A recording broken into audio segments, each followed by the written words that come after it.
Aujourd'hui, pour évoquer la question du naturalisme des deux écrivains, pour parler également de leur correspondance, en particulier avec Flaubert, nous sommes en compagnie, mais à distance, de Pierre Duffief, professeur émérite à l'Université Paris-Nanterre, éditeur des œuvres complètes des Goncourt chez Honoré Champion. Il vient de publier, avec Jean-Louis Cabanès, la biographie des frères Goncourt aux éditions Fayard, tout comme il a édité plusieurs sections de leur correspondance, certaines chez Flammarion et d'autres chez Honoré Champion. Bienvenue à tous dans la compagnie des œuvres.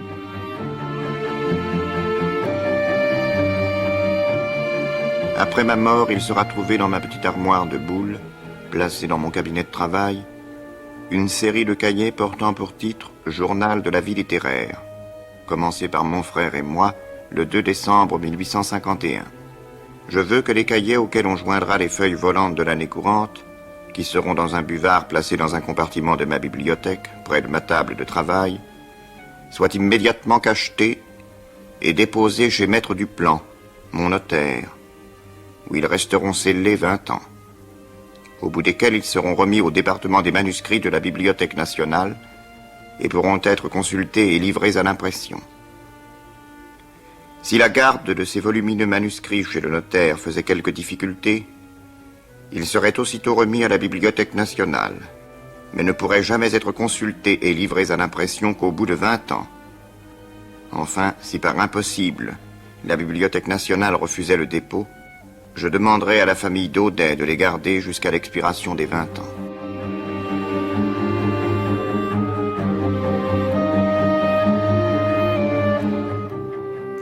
Bonjour Pierre Duffief. Bonjour. Alors on vient d'entendre un extrait du Testament d'Edmond de Goncourt lu par Michel Bouquet. Il stipule les modalités de publication de son célèbre journal dont on parlait hier. Qu'est-ce qu'on peut dire sur cette mise en scène de la postérité qui est d'une redoutable précision ? Écoutez, je compléterai cette citation du Testament en évoquant, puisque c'est l'un des thèmes de l'émission d'aujourd'hui, la correspondance, puisque Edmond rajoute « Je donne et lègue également à la Bibliothèque nationale mes cartons de correspondance où la réunion de toutes les lettres de littérateurs et d'artistes que mon frère et moi avons reçues depuis le jour de notre entrée en littérature, mais qui ne seront communiquées au public qu'en même temps que le journal. » Donc effectivement, tout est prévu, tout est organisé. La publication du journal et la publication souhaitée de la correspondance, mais à la suite d'un certain nombre de difficultés, d'avatars, les choses seront reportées bien au-delà des 20 ans prévus, puisque le journal lui-même ne sera publié qu'en 1956, dans sa version intégrale. Pour quelle raison ? Que s'est-il passé ? Écoutez, ce qui s'est passé, c'est que l'Académie Goncourt, qui s'était rendu compte en lisant le journal qu'il contenait quand même un certain nombre de médisances sur les contemporains, prudemment a décidé de reporter la publication de manière assez longue, malgré des demandes, malgré des pressions. Lucien Descaves, notamment, était particulièrement attentif à reporter cette publication pour éviter les procès, pour éviter les difficultés, pour éviter de blesser les survivants. Et la correspondance a souffert, d'ailleurs, dans cette situation d'une publication qui a été retardée, elle également, puisque les héritiers de Zola ont été obligés de demander des autorisations particulières pour publier quelques-unes des lettres que Zola avait adressées à Edmond de Goncourt. Alors vous expliquez à l'instant, Pierre Duffief, que le journal est associé d'une certaine façon à la correspondance. Est-ce qu'il est intéressant de lire finalement les deux un petit peu en parallèle, sachant qu'il y a même des lettres qui sont insérées dans le journal, un peu comme si les Goncourt avaient voulu garantir au fond leur conservation? Oui, alors je dirais qu'il y a effectivement de temps en temps des lettres insérées dans le journal. De temps en temps, il y a des lettres qui sont détruites et qu'Edmond insère malgré tout dans le journal. Je pense à une lettre d'Alphonse Daudet, dans laquelle Daudet, qui est en proie aux maux de la fin de sa vie et qui est sous morphine, attaque Edmond et lui dit des choses tout à fait méchantes. Edmond note la lettre, mais il ne la conserve pas dans ses dossiers. Donc le journal et la correspondance, effectivement, doivent être envisagés, me semble-t-il, de manière tout à fait complémentaire. Et si l'on lit la correspondance, si l'on parcourt en tout cas un certain nombre de correspondances importantes des Goncourt, parce que c'est une énorme masse, on se rend compte que les Goncourt ont deux visages. Ils ont un visage qui est celui des diaristes, je reprendrai l'expression très utilisée à leur propos, ces infréquentables Goncourt. Et de l'autre côté, il y a un autre visage, qui est le visage de personnages sensibles, affectifs, capables, non pas de causticité, mais capables d'humour, capables de gaieté, capables de neurasthénie aussi. Et c'est celui-là que nous donne la correspondance souvent, et notamment la correspondance dont on reparlera de Flaubert et de Goncourt. Bien sûr, on en reparlera. Alors, énorme masse de lettres. Il faut dire qu'il y a 264 correspondants dénombrés jusqu'en 1870. Et puis ensuite, le champ s'élargit jusqu'à 1425 correspondants. À qui écrivent-ils? Finalement, reçoivent-ils aussi des lettres de lecteurs? Y répondent-ils fréquemment? Oui, alors je dirais que la correspondance constitue effectivement une énorme masse. Ce sont ces 30 volumes qui sont cités. Et cette correspondance est intéressante dans la mesure où elle permet de reconstituer des réseaux complémentaires de ceux du journal. Vous citiez des chiffres, effectivement. Parmi les personnes présentes dans la correspondance et dans le journal, nous constatons qu'un certain nombre sont totalement absents du journal. Et les correspondants en question sont la moitié des correspondants n'apparaît jamais dans les notes des diaristes. Et les grands absents sont notamment des journalistes, des professeurs, de jeunes écrivains.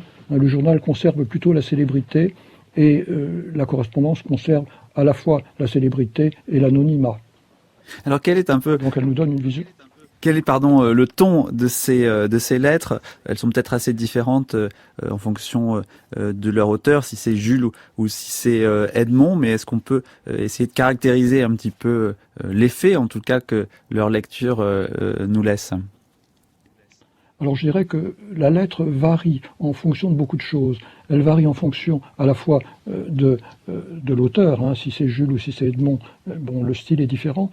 Elle varie aussi beaucoup en fonction du destinataire. Je pense qu'une correspondance, c'est, je dirais, une interaction, une porosité souvent, une identité qui se construit par rapport à un destinataire. C'est une identité toujours qui se constitue dans la communication.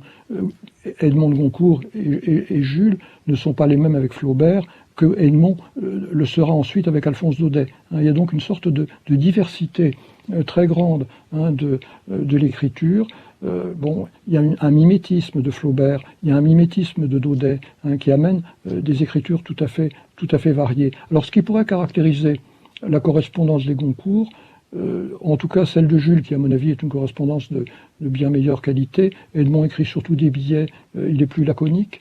La correspondance de Jules, c'est, je dirais, ce qui a marqué la première période de l'écriture romanesque des Goncourt, c'est la fantaisie.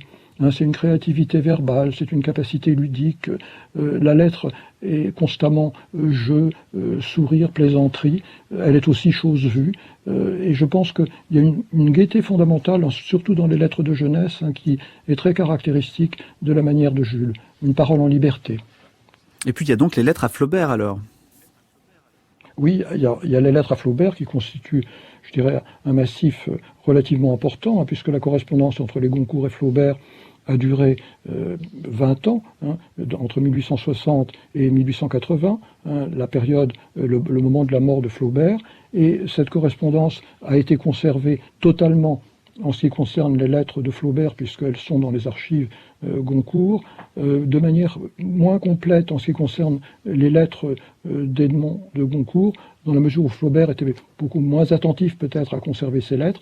Les lettres de Goncourt sont à la Bibliothèque nationale et celles de Flaubert étaient au fond le Vinjoul, qui est maintenant à l'Institut de France. Alors pour entamer ce chapitre de la relation entre les frères Goncourt et Flaubert, je vous propose d'écouter non pas un extrait de lettre, mais un extrait de discours qui date du 23 novembre 1890. C'est un discours d'Edmond de Goncourt à l'occasion de l'érection d'une statue à la mémoire de l'auteur de Madame Bovary.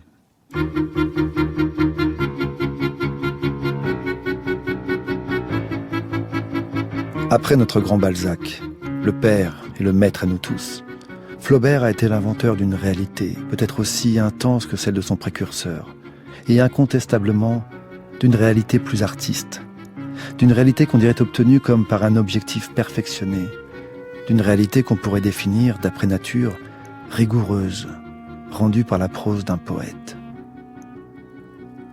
et pour les êtres dont Flaubert a peuplé le monde de ses livres. Ce monde fictif à l'apparence réelle. L'auteur s'est trouvé posséder cette faculté créatrice, donnée seulement à quelques-uns, la faculté de les créer, un peu à l'instar de Dieu.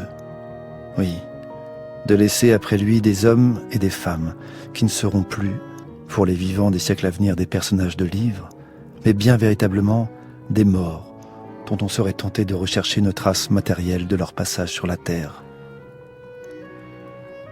Et il me semble qu'un jour, en ce cimetière aux portes de la ville où notre ami repose, quelques lecteurs, encore sous hallucination attendrie et pieuse de sa lecture, cherchera distraitement, aux alentours de la tombe de l'illustre écrivain, la pierre de Madame Bovary.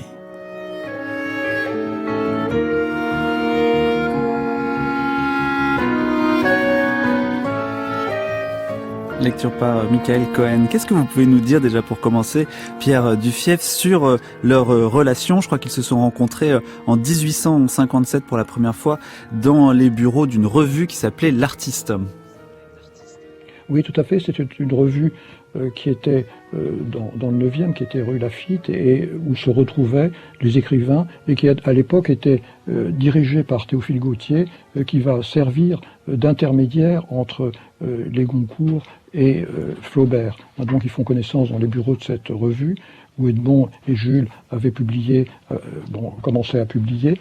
Et je dirais que ces revues, ces librairies, font partie des lieux de convivialité où les écrivains se retrouvent. Ils se retrouveront aussi lors de repas traditionnels, rituels, mais les bureaux de revue sont tout à fait importants. Ils vont se retrouver aussi à la librairie Nouvelle, qui est un haut lieu de convivialité pour les auteurs. La librairie n'est pas seulement un lieu où l'on vend, où l'on achète, la revue non plus. Ce sont des lieux où l'on parle, où l'on échange, où l'on se retrouve. En quelque sorte, non pas des salons, enfin des lieux de convivialité pour les artistes. Mmh. Et ensuite, alors comment cette relation va-t-elle évoluer ? Alors la relation évolue vers la sympathie, puisque en 1860, Edmond et Jules vont inviter Flaubert dans leur appartement rue Saint-Georges, et c'est le premier dîner qu'ils vont partager, et c'est l'occasion d'ailleurs pour eux, dans le journal, d'écrire une belle page sur Flaubert. Et puis la relation va se poursuivre de manière très régulière, assez intense dans les années 1860-1865, intense ensuite au moment de la mort de Jules, puis elle se poursuivra après la mort de Jules, jusqu'à la mort de Flaubert, mais je dirais là de manière peut-être un petit peu plus épisodique. Alors cette relation, elle est médiatisée par un certain nombre d'intermédiaires. Elle est à la fois directe, puisque ils vont constituer une sorte de trio, et il y aura véritablement, on le voit dans les lettres, on le lit dans les lettres, il y a une affection profonde qui va se créer, s'établir entre Flaubert et les deux frères Goncourt. Flaubert qui appelle les frères Goncourt les bichons. Oui, absolument. Alors c'est une appellation qui va être conservée. Les bichons étaient des petits chiens à la tête ronde et plate et avec une belle fourrure. Et Flaubert aimait appeler ses amis. C'est pas une appellation qui est propre au Goncourt. Il appelle aussi mon bichon, Georges Feydeau, etc.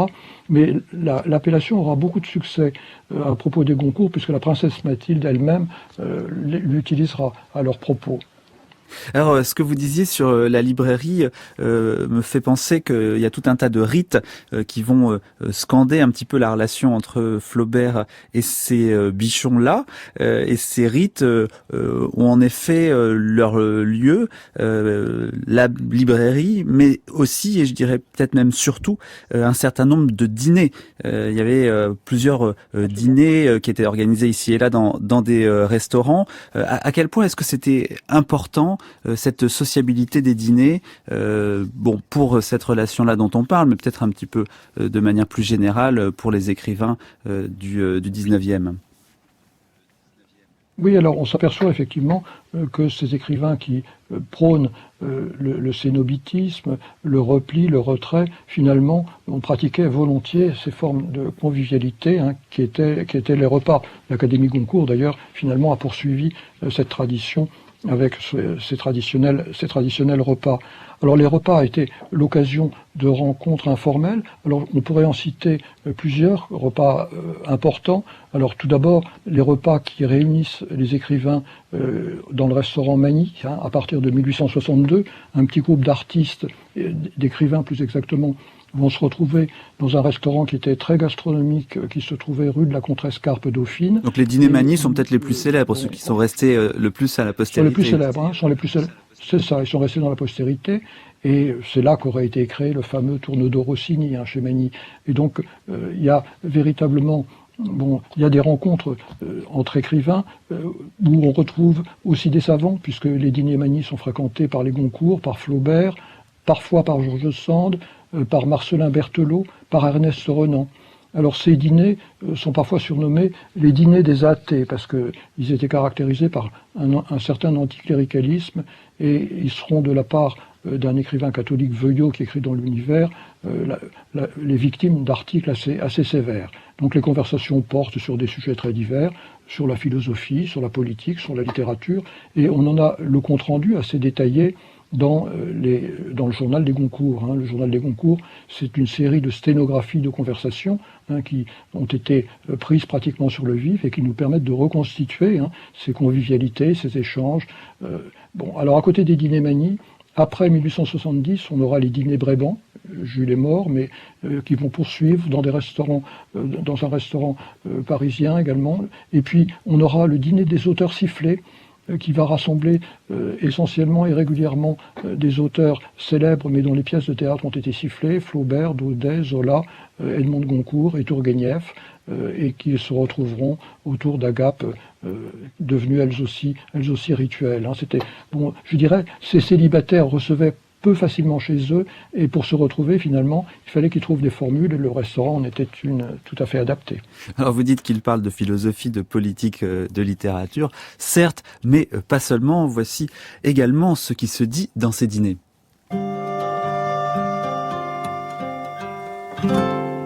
Nous sommes à peu près au complet et la dispute est énorme sur toute chose.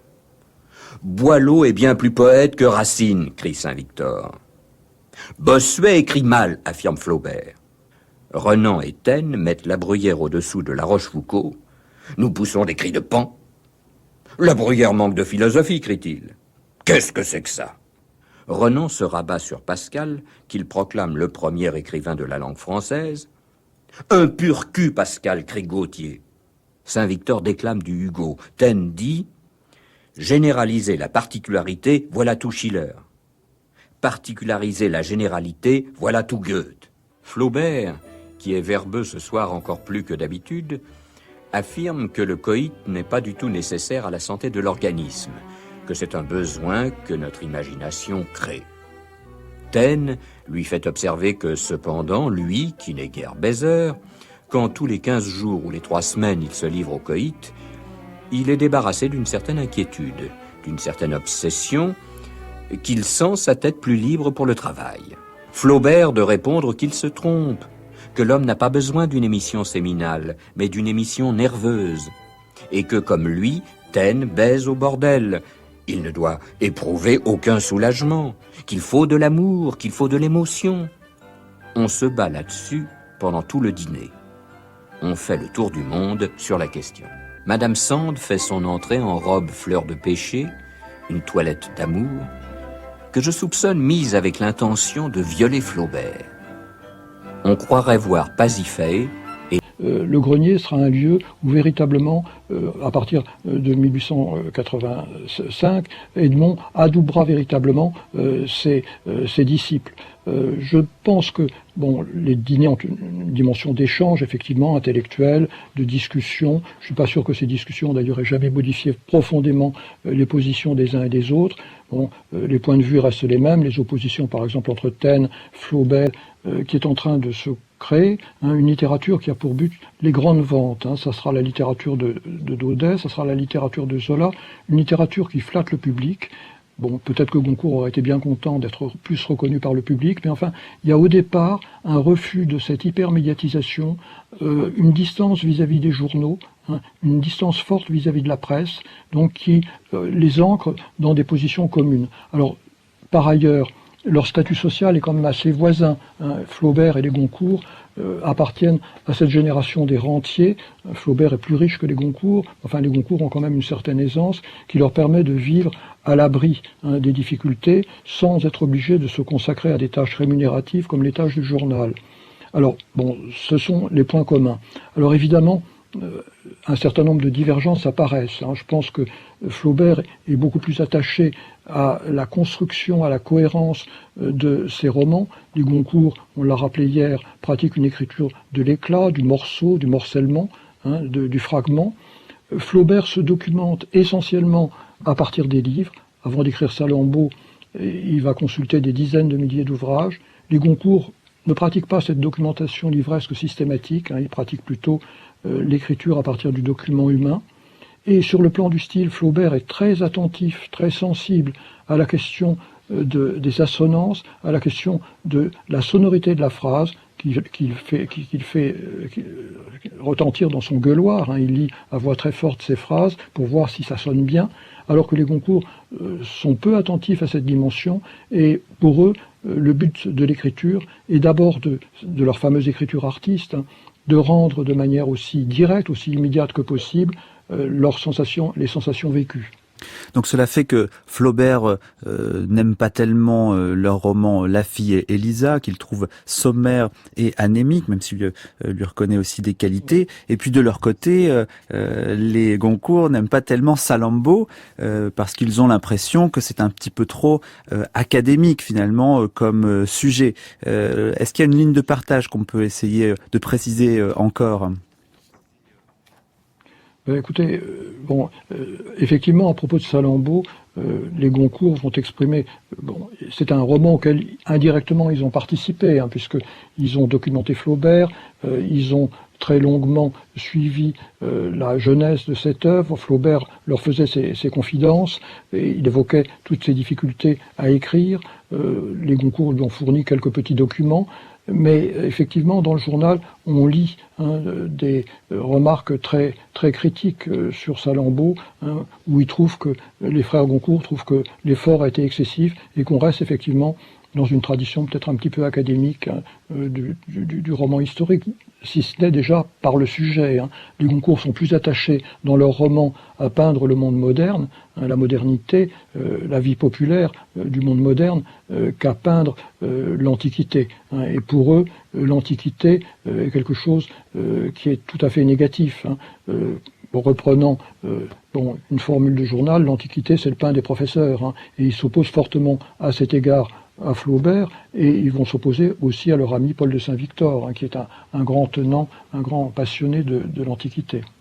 Mais est-ce qu'il n'y a pas quand même une certaine cécité, sans voir dans l'Antiquité l'âge d'or de l'histoire et de la culture, on peut quand même y voir un berceau d'une culture européenne, de la même manière que considérer, comme vous le disiez tout à l'heure, que Zola et Daudet étaient des écrivains qui ne cherchaient finalement que le succès, et peut-être un petit peu réducteur. Est-ce qu'ils en font trop volontairement, c'est leur outrance habituelle, ou est-ce qu'ils sont profondément convaincus de ce qu'ils disent? Non, je pense que, il faut nuancer. À certains moments, on trouve ces critiques, effectivement, et c'est un peu schématique de réduire leur vision des grands écrivains à ces critiques-là. Il y a de temps en temps, chez les Goncourt, même si la rivalité va l'emporter très rapidement. On a évoqué Zola hier. Il y a quand même chez eux, chez Edmond, puisque Jules est mort, il y a une admiration pour une certaine puissance de l'écriture zolienne. Ils sont pas insensibles non plus aux qualités d'écriture de Flaubert. Le texte qui a été lu tout à l'heure le montre bien, cette capacité justement que eux-mêmes n'ont peut-être pas toujours d'ailleurs à créer des personnages, à faire vivre des personnages. C'est vivant de papier que Flaubert réussit à ressusciter. Alors terminons sur la question de la correspondance et des déjeuners, de la sociabilité, avec un dernier extrait du journal lu cette fois par Denis Manuel.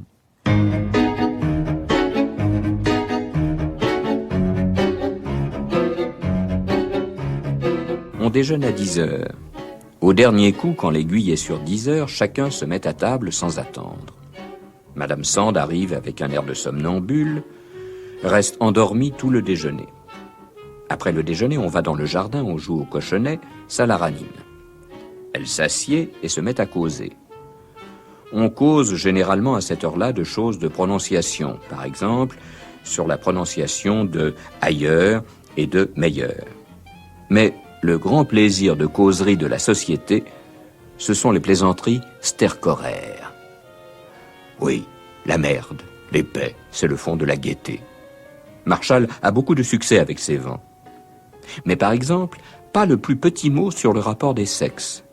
Je crois qu'on vous flanquerait à la porte si vous y faisiez allusion. Le second jour, j'ai commencé à dire que si l'on ne parlait pas littérature, je m'en allais. Ah, littérature. Il semblait revenir de l'autre monde. Il faut vous dire qu'en ce moment, il n'y a qu'une chose dont on s'occupe là-bas, la minéralogie. Chacun a son marteau, on ne se voit pas sans. Enfin, j'ai déclaré que Rousseau était le plus mauvais écrivain de la langue française. Et ça nous a fait une discussion avec Madame Sand jusqu'à 1h du matin.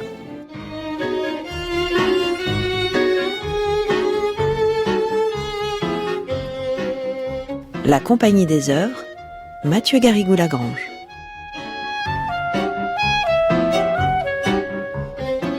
Est-ce qu'il y a des lettres aussi, Pierre Duffief, à George Sand également? Est-ce qu'il y a une correspondance fournie entre eux? Ah oui, je dirais pas une correspondance fournie, mais il y a un échange intéressant d'ailleurs entre George Sand qui se fait la critique littéraire des Goncourt et quand les Goncourt publient leur premier roman, les hommes de lettres, elle leur écrit une lettre admirative et un véritable encouragement pour ces débutants qui sont reconnus par une romancière, un écrivain très très célèbre, hein, et ça leur fait chaud au cœur de recevoir cette lettre. Et George Sand leur dit, je résume, c'est bien touffu, mais par la suite vous simplifierez. Et lorsque les Goncourt publient leur roman suivant, leur roman de l'hôpital, leur premier roman naturaliste, entre guillemets, Sœur Philomène, ils vont écrire une œuvre effectivement beaucoup plus simple, hein, beaucoup plus, je dirais, organisée, mieux organisée, et le conseil de George Sand, dans une certaine mesure, avait été entendu. Hein, et donc, la relation avec George Sand, on en a un peu parlé hier, est une relation assez complexe, et là encore, on voit le double discours de la correspondance et du journal. Dans la correspondance, il y a la chaleur, il y a l'échange aimable, il y a les conseils, et dans le journal, il y a effectivement des tableaux qui sont souvent bien critiques, hein, de cette George Sand qui apparaît souvent endormie, hein, assoupie, attirée sexuellement par Flaubert. Mais on l'a dit hier aussi, les Goncourt conservent intacte leur admiration pour les mémoires de George Sand. Donc on se rend de plus en plus compte au fur et à mesure que nous avançons dans les épisodes de cette série que c'est le milieu littéraire qui intéresse les Goncourt. Leur roman des hommes de lettres que vous venez de citer, Pierre Duffief, parle justement de ces écrivains qui leur sont contemporains, comme Gautier ou Banville, alors évidemment sous des pseudonymes. Donc il y a aussi toute la dimension roman à clé qu'on retrouve dans leurs livres, y compris dans le livre Charles de Mailly sur les intellectuels de leur temps. Voilà, tout convergent finalement dans leur vie à ce milieu littéraire et intellectuel parisien qu'ils adorent détester aussi d'ailleurs. Oui, alors je dirais tout converge dans les témoignages qu'ils portent, mais leurs romans et leurs romans naturalistes notamment ne vont pas du tout s'intéresser à ce milieu littéraire parisien, puisque ce sont des romans qui vont dépeindre les marges de Paris, les marges de la ville, et qui vont dépeindre les marginaux. Donc là, on n'est plus du tout dans le milieu littéraire parisien, même si le milieu littéraire comporte une bohème qui est présente dans Charles de Mailly, les hommes de lettres, mais l'œuvre romanesque des Goncourt nous emmène sur bien d'autres rives. On peut publier des Assommoirs et des Germigny-Lacerteux, et agiter et remuer et passionner une partie du public. Oui. Mais pour moi, le succès de ces livres ne sont que de brillants succès d'avant-garde, et la grande bataille qui décidera de la victoire du réalisme, du naturalisme, de l'étude d'après-nature en littérature, ne se livrera pas sur le terrain que les auteurs de ces deux romans ont choisi. Le jour où l'analyse cruelle que mon ami Zola, et peut-être moi-même, avons apportée dans la peinture du bas de la société, sera reprise par un écrivain de talent et employée à la reproduction des hommes et des femmes du monde, dans des milieux d'éducation et de distinction, ce jour-là seulement, le classicisme et sa queue seront tués.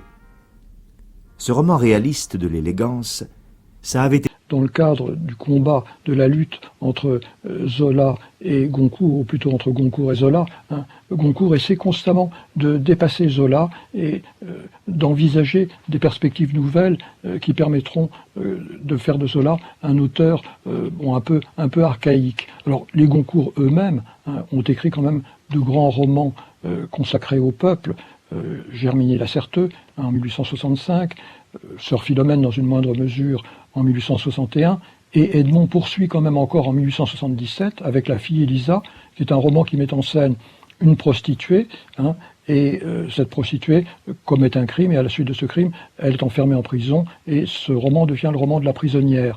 Donc, jusqu'à 1877, quand même, Edmond de Goncourt pratiquera une certaine bas-fond-manie, et sentant que Zola le dépasse, le succès de la fille Elisa en 77 a eu un succès relatif, même un grand succès, mais l'Assommoir a un bien plus grand succès encore. Et Edmond se dit maintenant il faut changer de voie. Et il écrit la préface des frères Zemgano, dans laquelle il explique qu'effectivement le réalisme des bas-fonds a vécu, qu'il a fait son temps et qu'il faut envisager d'autres hypothèses, d'autres perspectives. Donc c'est un peu par dépit alors finalement qu'il dit ça. C'est à la fois par dépit, et je pense chez les Goncourt il y a un souci constant de novation. Il y a le désir d'évoluer, de faire du neuf. Alors d'être des précurseurs, certainement, ils se situent constamment, et c'est un peu ridicule, en précurseur absolu de toutes les écoles nouvelles, mais il y a aussi le désir de ne pas s'ancrer définitivement dans une manière unique. Et je dirais que ça, c'est un des intérêts de leur œuvre, c'est qu'on les voit constamment évoluer, constamment s'adapter, constamment changer, et leur marque, finalement, est multiple, si l'on laisse de côté l'écriture artiste, finalement, qui signe leur style de manière assez durable. Mais alors, qu'est-ce qui fait, selon vous, que en 1877, Zola écrase tout avec l'Assommoir, que c'est un succès incroyable, qui crée donc une déconvenue pour Edmond de Goncourt, alors que Germigny-Lacerteux ou La fille Elisa, dans une veine un petit peu similaire, et qui pourtant précède l'Assommoir, finalement ne trouve pas son public? Alors, ils trouvent un public restreint, ils vont trouver un public d'amateurs éclairés, de critiques. Zola va quand même reconnaître en Edmond de Goncourt le précurseur, avec le précurseur de Thérèse Raquin et le précurseur du naturalisme, entre guillemets, avec Germigny-Lacerteux.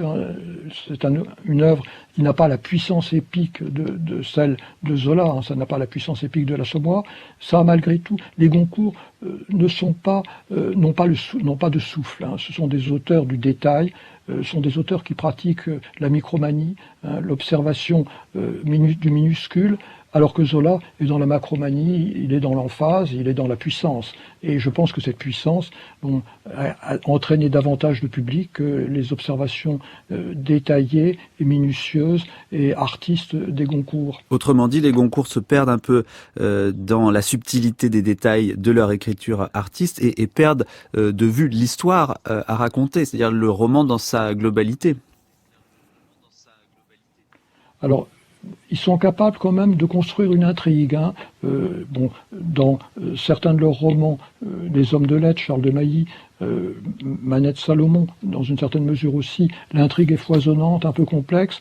Les romans naturalistes des Goncourt, leurs romans, appelons ça naturalistes, pour simplifier, leurs romans naturalistes se caractérisent quand même par un souci de la construction, par des intrigues relativement simples, un début un peu à la manière balzacienne, in medias res, les choses sont saisies tout à coup dans leur immédiateté, puis ensuite nous avons un retour en arrière systématique, et puis ensuite l'histoire reprend.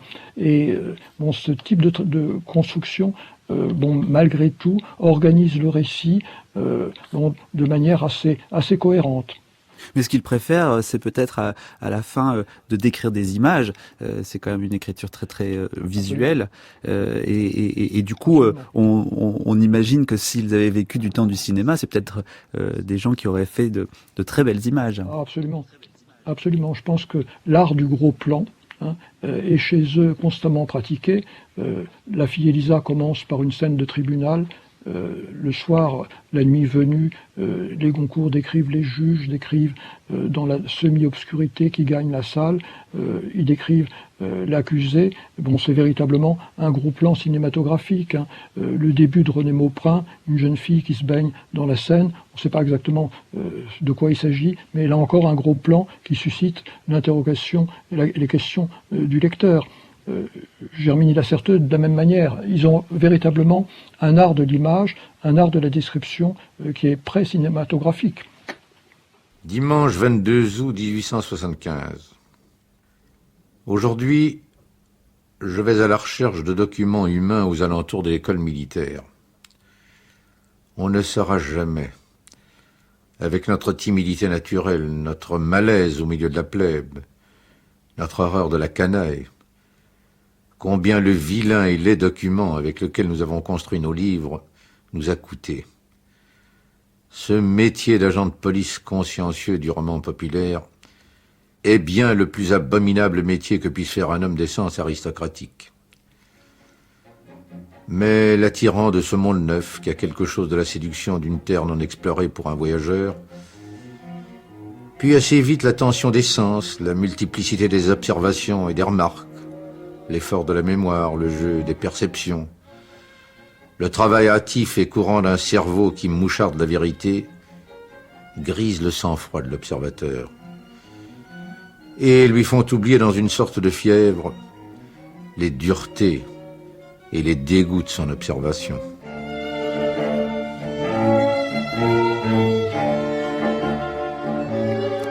Compagnie des œuvres avec cet extrait du journal d'Edmond de Goncourt dans une lecture de Fernand Ledoux. Alors à quel point font-ils des enquêtes sur leur sujet, j'ai envie de dire carnet en main, Pierre Duffief?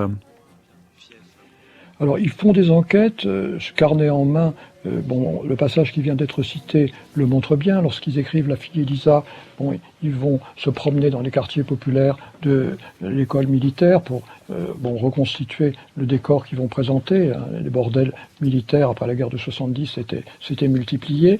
Ils font des enquêtes carnet en main lorsqu'ils écrivent leur roman de l'hôpital, Un Sœur Philomène, par le relais de Flaubert.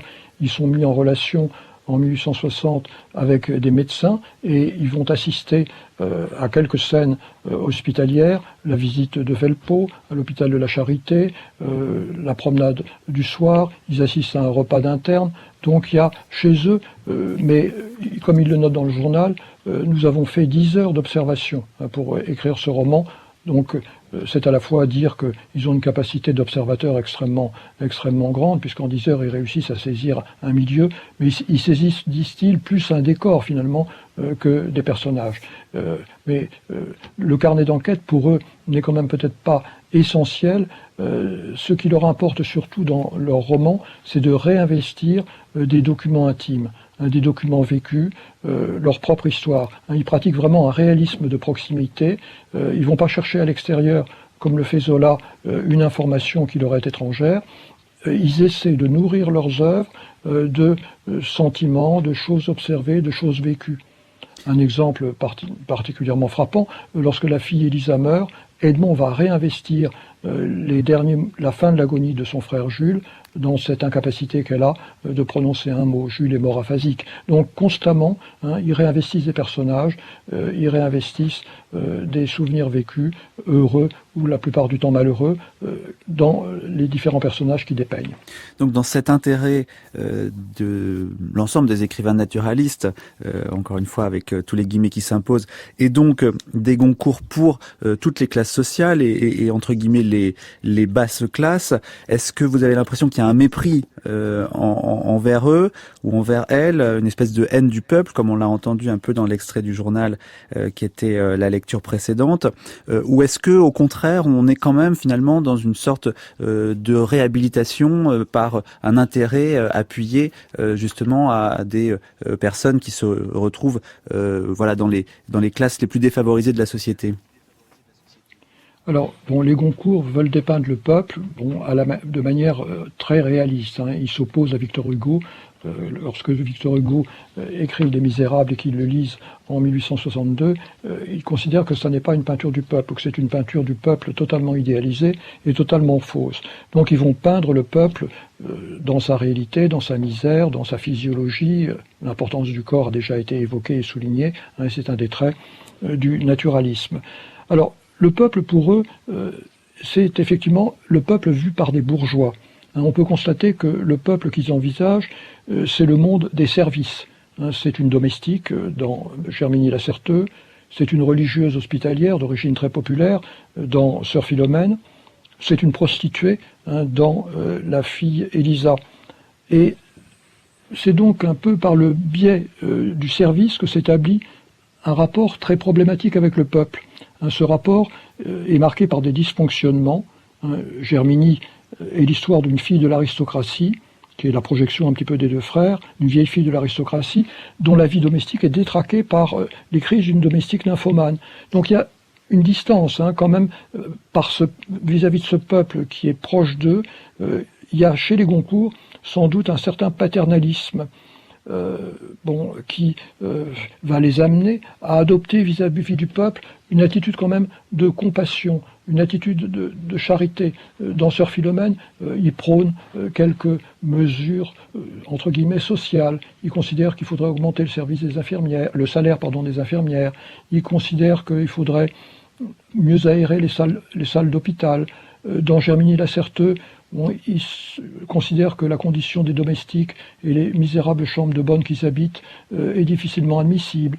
Dans La fille Élisa, il considère que le système de la prison tel qu'il est pratiqué, tel qu'il commence à être pratiqué, non pas l'isolement cellulaire, mais les prisons en centrale où on impose aux détenus le silence, est une mesure absolument inhumaine. Donc il y a chez eux une sorte de compassion ponctuelle vis-à-vis du peuple qu'on ne peut pas quand même laisser sous silence. Et puis comme dans L'Assommoir, quoique d'une manière différente, il s'intéresse beaucoup à la question de l'alcool. Je vous propose d'écouter un dernier extrait du journal où il est question d'alcool et aussi de rêve.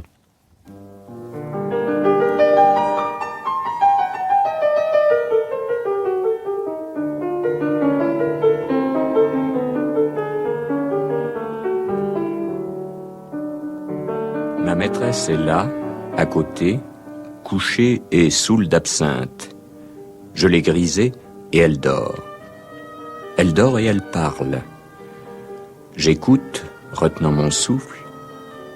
C'est une voix singulière et qui fait une émotion étrange, presque peur, que cette voix involontaire et qui s'échappe. La parole sans la volonté, la voix du sommeil, une voix lente, et qui a la coupe, l'accent et le poignant des voix de drame au boulevard. Et d'abord, peu à peu, mot à mot et souvenir à souvenir, comme si avec les yeux du souvenir, elle regardait dans sa jeunesse, voyant les choses et la figure des gens sortir, sous la fixité de son attention, de la nuit où le passé dort. Oh, il l'aimait bien. Oui, on disait que sa mère avait eu un regard. Il avait des cheveux blonds, mais ça ne se pouvait pas. Nous serions bien riches à présent, n'est-ce pas? Si mon père n'avait pas fait ça. Mais c'est fait, tant pis.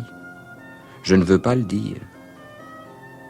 Oui, il y a comme une terreur à être penché sur ce corps, où tout semble éteint et où la vie animale seule semble veiller, et à entendre ainsi le passé y revenir comme un revenant dans quelque chose d'abandonné. Et puis ces secrets prêts à jaillir et qui s'arrêtent machinalement, ce mystère d'une pensée sans conscience, cette voix dans cette chambre noire, c'est quelque chose d'effrayant, comme un cadavre possédé par un rêve. On peut lire dans une revue Europe de décembre 2015. Qu'est-ce que c'est que ce monde flottant des Goncourt qu'on entend un petit peu dans l'extrait qu'on vient d'écouter, lu par Denis Manuel, où il y avait quelque chose d'à la fois un peu effrayant dans cette description de la maîtresse endormie et puis quelque chose d'un peu brumeux comme cela. Oui, alors effectivement, ce texte est tout à fait intéressant Et il nous ramène à la question évoquée précédemment de ce réalisme de proximité, de ce document intime, puisque ce texte va nourrir Germigny Lacerteux. Il va inspirer la scène de rêve dans Germigny Lacerteux. Alors les Goncourt sont très attachés, effectivement, ce sont des peintres des états intermédiaires. Edmond se présente souvent en train de fumer et il évoque dans le journal la griserie que suscite le tabac. Il est grand consommateur de tabac jusque vers la fin de sa vie. Il arrête dans les années 90. Il évoque aussi les états que créent les petits verres d'alcool, ce monde dans lequel les lignes s'effacent. Les Goncourt sont très intéressés par le vaporeux. La mollesse aussi, est-ce qu'on pourrait utiliser ce mot-là ? Oui, il y a effectivement chez eux, à certains moments, et chez leurs personnages, la chose apparaît souvent, cet état d'ennui qu'ils appellent le dormichonnement, où on est, je dirais, on se laisse aller dans un demi-sommeil paresseux. Et la plupart, beaucoup de personnages des Goncourt souffrent de cette maladie de la volonté qui sera étudiée par Ribot, et ils sont en proie à une certaine aboulie, une incapacité à vouloir. Germigny Lacerteux va se laisser aller, la fille Elisa également, la prostituée est par nature définie à cette époque comme un personnage veule. Il y a effectivement non pas un éloge de la paresse, mais il y a une évocation de la paresse, et il y a à certains moments, chez Edmond, et surtout après la mort de Jules, une très grande présence dans le journal de ces états de laisser aller, où finalement on réagit plus beaucoup vis-à-vis des choses, et il faudra d'ailleurs que Daudet intervienne, Flaubert aussi, pour le ramener à la littérature et pour le ramener au travail. Edmond se laissait aller, il jardinait un petit peu, etc., il rêvassait, et il ne travaillait plus, en tout cas, le roman était oublié. Voilà, et ce sont donc des écrivains aussi d'atmosphère et des écrivains poètes, on l'a bien compris en vous écoutant. Merci beaucoup Pierre Dufièvre, je rappelle que vous êtes notamment l'auteur avec Jean-Louis Cabanès d'une biographie des Goncourt disponible aux éditions Fayard. Tout de suite, la chronique en partenariat avec Arte et les romans scandaleux d'Aldous Huxley et de George Orwell.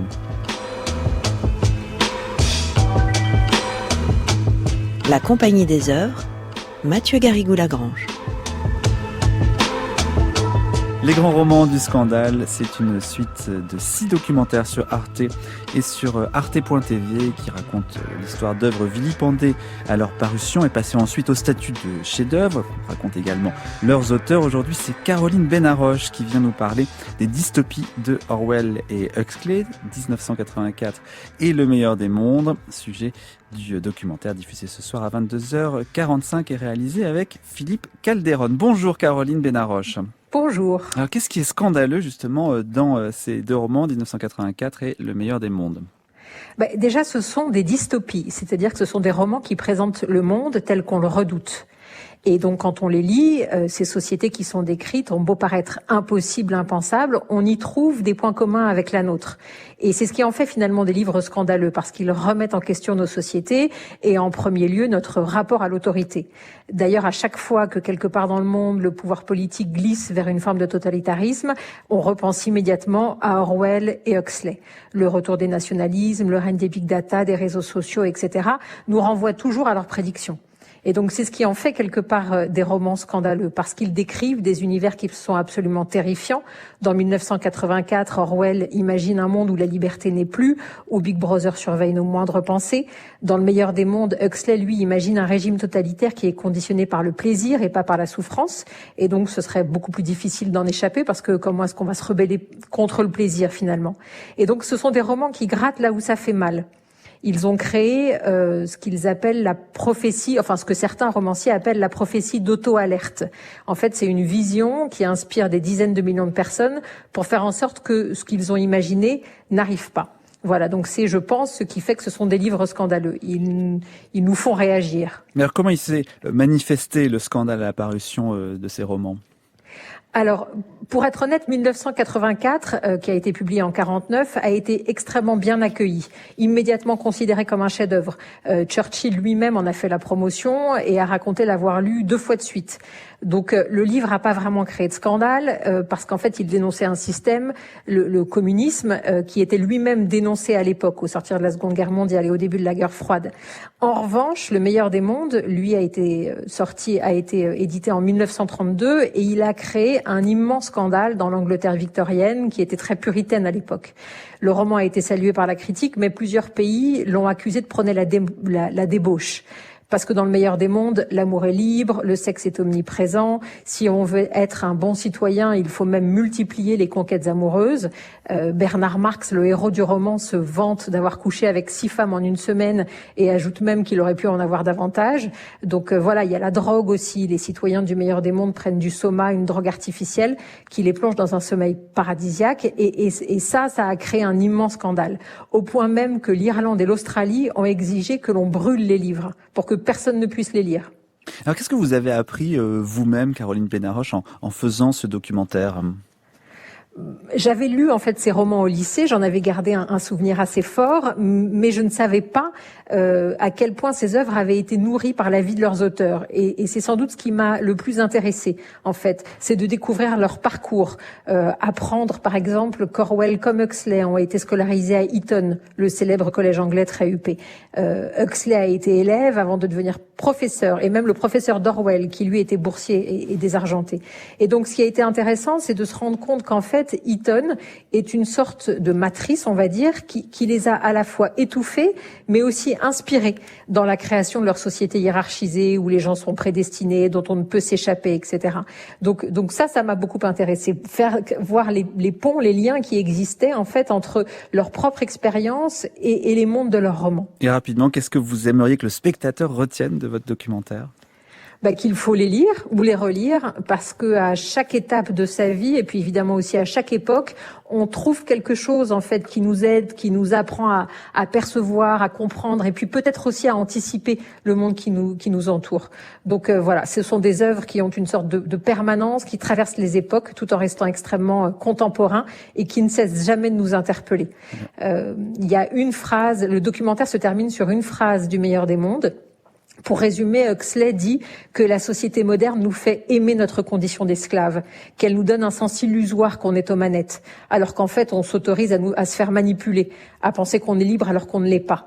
Et cette phrase-là, cette pensée, elle ne me quitte plus depuis ce documentaire. Donc voilà, il faut les lire ou les relire parce il reste toujours quelque chose de ces romans. Oui, c'est ce qu'on va faire, les lire et les relire. On va aussi regarder votre documentaire.